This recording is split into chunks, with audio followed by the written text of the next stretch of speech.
Hello again everybody, back with another video and just entering in the debate here about the fake bug, whether or not it's seasonal or non-seasonal.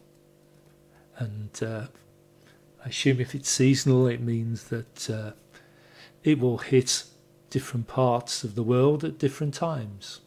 And in the UK, for example, we're in summer, and when we get into September and October we'll be back in flu season, and the fake bug, if it's seasonal, will start again, or the figures will, the tests, and who knows, they may start making some deaths up again. So here we are in the winter, the fake bug's around, in the summer it isn't, and if it's not seasonal, it's there all year round.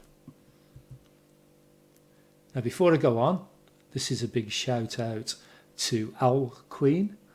The main channel was taken down for multiple violations of YouTube's policies, which I assume means the truth. Great channel. I think this is the backup channel. It's the only one I can find. So feel free to go along and support the channel however you wish. But a big shout out, I'll put the link in the description. Now, according to all the data, because it's a pandemic, and pandemic only needs to have the cases of the disease cropping up across the whole world, we can see that it all started off around about the same time, and they all track basically as the days go on. All slight differences, but they all track at the same time.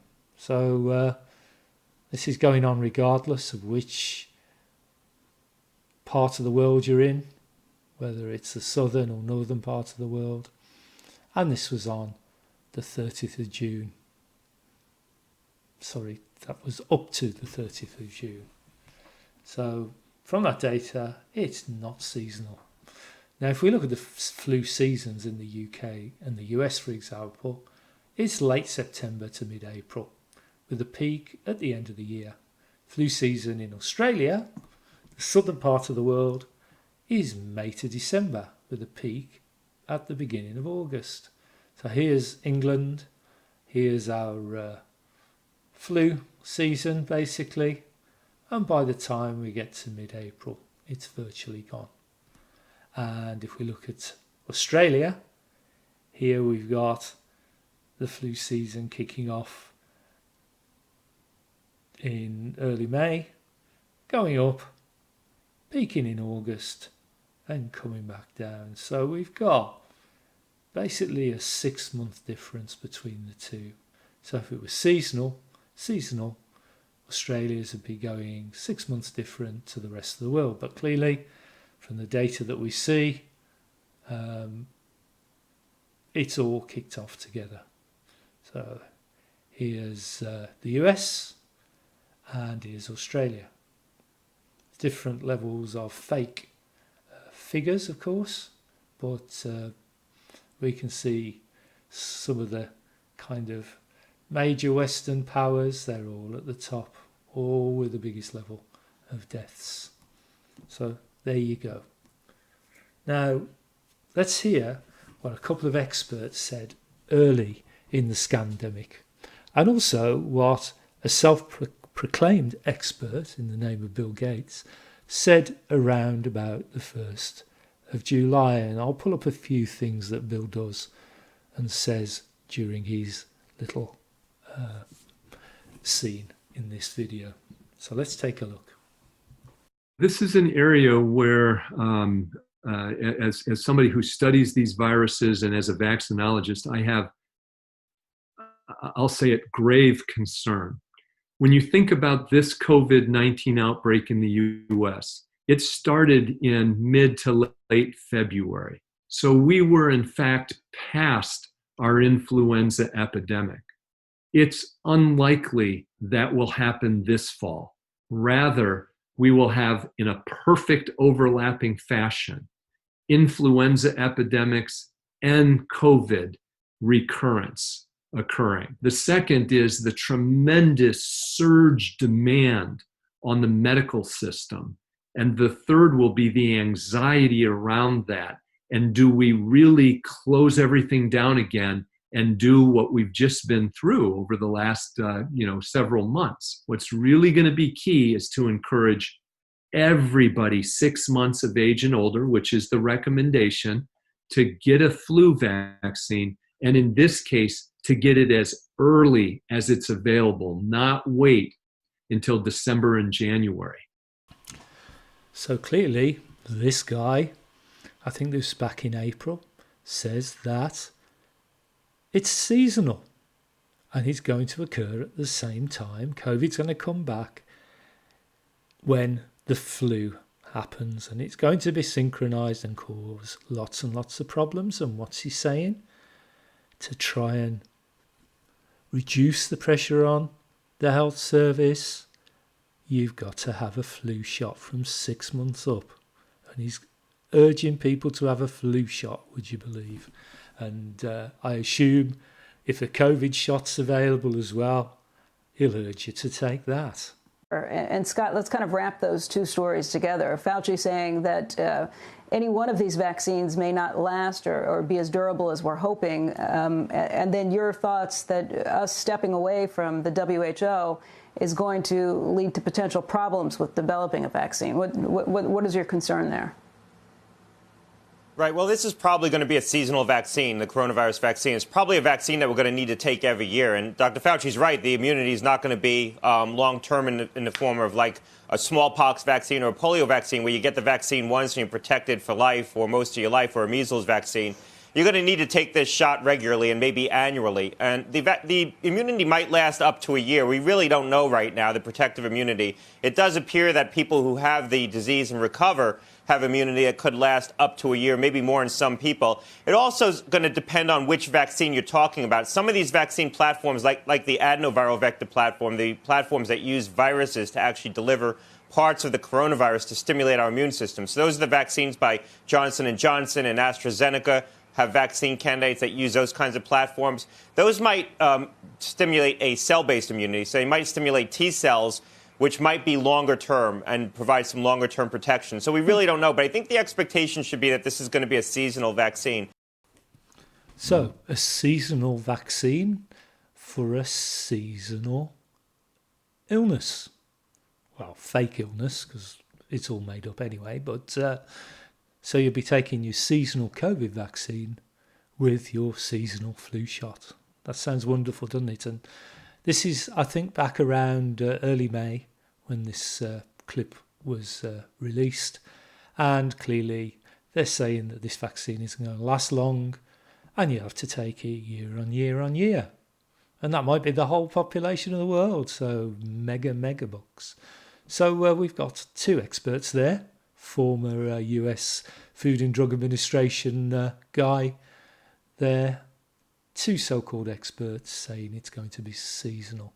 So let's listen to what Bill Gates has got to say. We were confused about asymptomatic spread, which is there's both pre-symptomatic and never symptomatic. It could be systematic, hydromatic, ultramatic.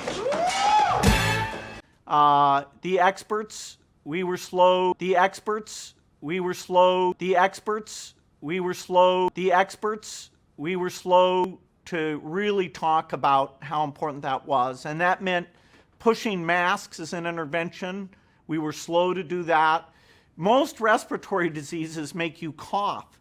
And so you know that you're coughing, you know. So when you have the flu, you're not that confused about it. You know, if you have TB, you're coughing. Here, just talking, singing, yelling, can make the virus, and particularly some people have very high viral loads, who are called super spreaders, can get it way out there. So that's a real surprise to us.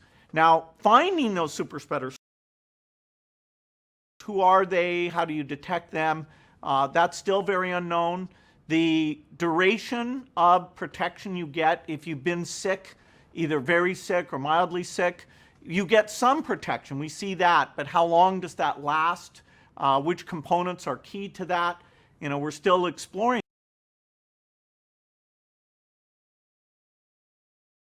Why it took so long to take off in various countries, including Africa, that's also quite mysterious to us. Sadly, we do know that this is somewhat seasonal, and so the infection rates will go up in the northern hemisphere fall versus what we're seeing today. And that's partly why South America, mostly in the southern hemisphere, why they're seeing such a severe epidemic. Fortunately, Australia and New Zealand got theirs under control, so they have a tiny number of cases. From the self-proclaimed expert's mouth, it's seasonal. And I assume you saw the hand signs there. Had a bit of fun with a bit of grease with his systematic. Couldn't resist it. Sorry, guys. And sorry for playing this guy to you. Must be pig sick of him by now. But 3 lots of seasonal. So there you go. Obviously, it's going to be seasonal. So we're going to see big peaks in the winter, even though the data suggests it isn't. I know it's all made up data, and it does basically whatever they want it to do based on the script. But we've got all that data. We've got the main self-proclaimed expert saying it's largely seasonal. Now let's hear what a WHO expert has to say. Now I will say this person is meant to be Dr. Margaret Harris, so a doctor, renowned scientist, and she should know, shouldn't she, being an expert? And let's take a look at this here. 73 in English and 37 in Pythagorean. Very interesting that for 777. But it goes with the World Hoax Organization that she's part of. Let's take a look at whether she thinks the bug is seasonal or non-seasonal. And people are still thinking about seasons. What we all need to get our heads around is this is a new virus and it's behaving, even though it's a respiratory virus, and even though respiratory viruses in the past did tend to do this, different seasonal waves, this one is behaving differently. This one is one we have to be aware is learning about us as we're learning about it. There seems to be this persistent belief that summer's not a problem. Summer is a problem. This virus likes all weathers, but what it particularly likes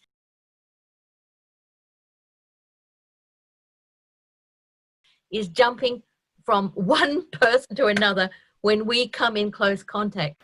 Can you believe this shit, guys? Just look at the duping delight. When we come in close contact. So let's not give it that opportunity. So the second wave idea, we are in the first wave. It's going to be one big wave. It's going to go up and down a bit. Now, the best thing is to flatten it and turn it into just something lapping at your feet. But, Dr. Margaret, there's a problem with that water lapping round your feet, or flapping, as you said. And Boris is about to tell you, listen. The dangers have not gone away. The virus is out there, still circling like a shark in the water, still circling like a shark in the water, still circling like a shark in the water. And it will take all our collective discipline and resolve to keep that virus at bay. The season does not seem to be affecting the transmission of this virus currently. What is affecting the transmission of this virus is mass gatherings, is people coming together, and people not social distancing, not taking the precautions to ensure they are not in close contact. So where people are in close contact, we are seeing intense transmission. As I say, wow, that was a World Health or Hoax Organization expert laughing away, basically condescending, patronizing manner, like she's talking to a bunch of preschool children. But again, total contradiction to what the other three before said. So this is a trademark in this shitty hoax, isn't it? That there's so much contradictory information coming out. One guy says one thing, the other guy says the other. Now, they aren't making up as it goes along. The organisation, the central organisation, through its Freemasonic tentacles, have full control over this. The mixed messages are deliberate. It's to keep people uncertain, break up any logical thought they've got, keep them in fear. This woman's trying to keep people in fear, but laughing her socks off. She can't contain her duping delight. But that's the thing with this, isn't it? It's just constant misinformation, contradictions. And Bill's always got something to say, hasn't he? Or she, just throwing up the hand signs whenever he can. Now, I thought I'd just play out with our wonderful world leaders, so I've made a nice compilation here of most of the ones that I can find, and all donning their muzzles, just to lead by example. When I say lead by example, they put these on for photo shoots, but they won't wear them very much at all. This is just to keep up the public concern that if these people are scared and wearing face masks, you need to be. But if face masks were any good, then they would have specified the right grade, the right fit, and if you went in anywhere like a shop or supermarket, then there would have to be the special grade ones there as you go in to put on and discard when you leave. Not to stick any old shit on your face, whether it's actually got any filtration properties, any kind of air seal properties. It can be anything. And you then take it out with you, stick it in the glove box of your car, make 200 trips to the supermarket. By that time, it's absolutely minging. That's not how you control face masks. Believe me, I work in clean rooms. I know quite a lot about face masks. And the one thing you don't do is what everybody's doing, like this guy's doing here, is constantly touch them. Because potentially, if what they say is right, they're creating a biohazard. And then they shove this biohazard in their pocket or in the car and take it back into the shop the next time. Don't you see how ludicrous it is? Look at this guy here and his little beak. Look at this guy touching this. Look at this guy here with his tartan mask on. Look at this guy here with this thing on and some emblem. God knows what that is. Then we got old Trumpo here, or Donald Fart. He's got a big black mask with all his cronies. They love the black, don't they? Got a lady here, look at this one. Can't remember, some Eastern European president or prime minister got matching fashion accessories. And this guy here, I don't know what's stopping stuff going through his beard and into his mouth or out through that way. We've got this guy here, I think it's the Japanese prime minister, which looks like he's got some kind of sanitary towel over his nose and just covering his mouth with a couple of elastic bands attached to it. So where's the consistency? Look at this guy here, pulling it down. It's a joke, guys. I can't find the Netherlands Prime Minister, and I can't find the Australian Prime Minister on here, but I've got most of them, all various like them. But yes, we can blame these, but these are just puppets of the already one world government that's pulling the strings through its Freemasonic tentacles all over the world, and they're using as a tool, as the central guidance, the World Hoax Organization, which is just as controlled as everything else. All I say is wake up, people. This is a scamdemic, a plandemic. It's fake, and the bug's fake, and the disease is fake. Please, please, please wake up. That's all I've got to say on this video. So thank you for watching. Thank you for listening. Goodbye.